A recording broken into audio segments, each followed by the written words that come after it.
Why, when I spoke to your disciple, he said that Solomon is fake. Solomon is not true. So how could it be a Solomonic dynasty if Solomon is not real?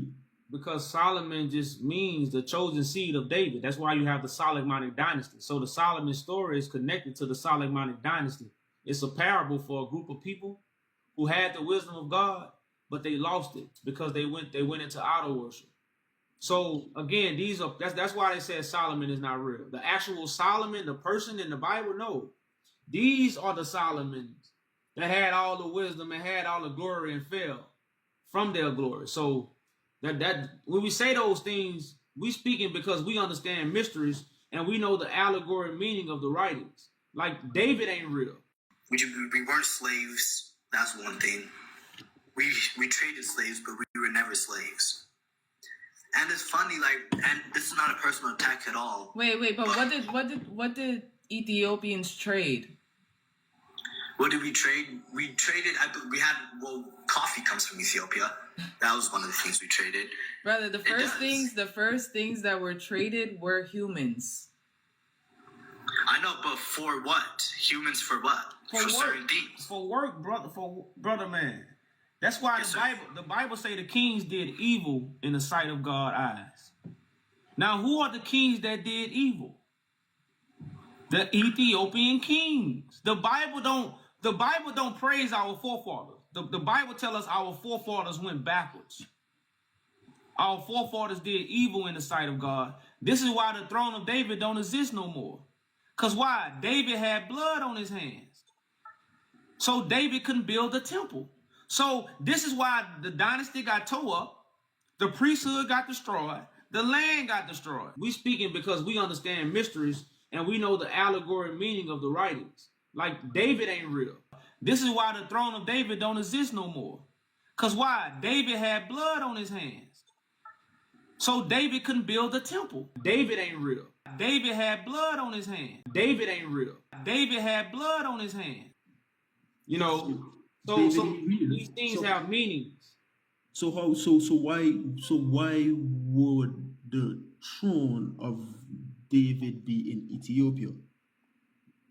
Why would it? Because we got people sat on it. Like it's an actual throne that men sat on and was given the title King of Kings and Lord of Lords. They had a whole coronation.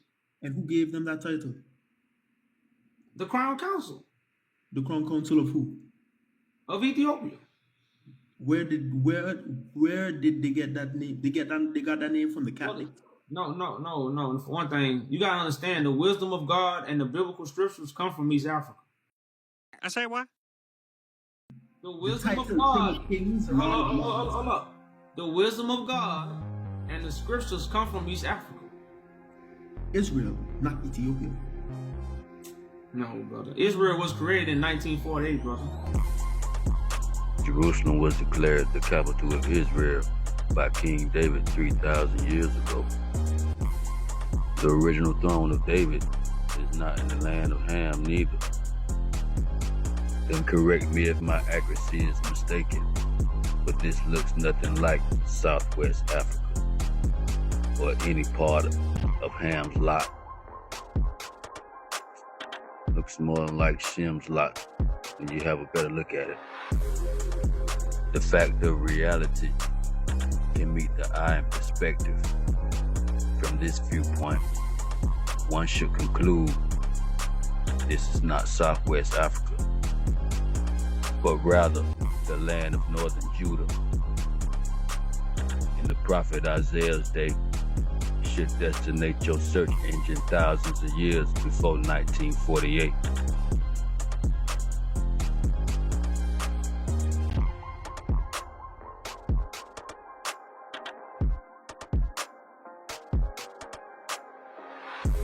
My advice to the wise is for thee to consider what's been invaded and colonized before strengthening the hand of the colonizers, because fraudulent information and its inaccuracy could double or even triple consequences. And I'm going to depart and leave thee with this. The ancient Hamites, O Tyre and Zidon, have indeed stolen Yahweh's gold and silver, and carried into their temples his goodly pleasant things. Joel 4, 3-8. Shalom. Leave a comment.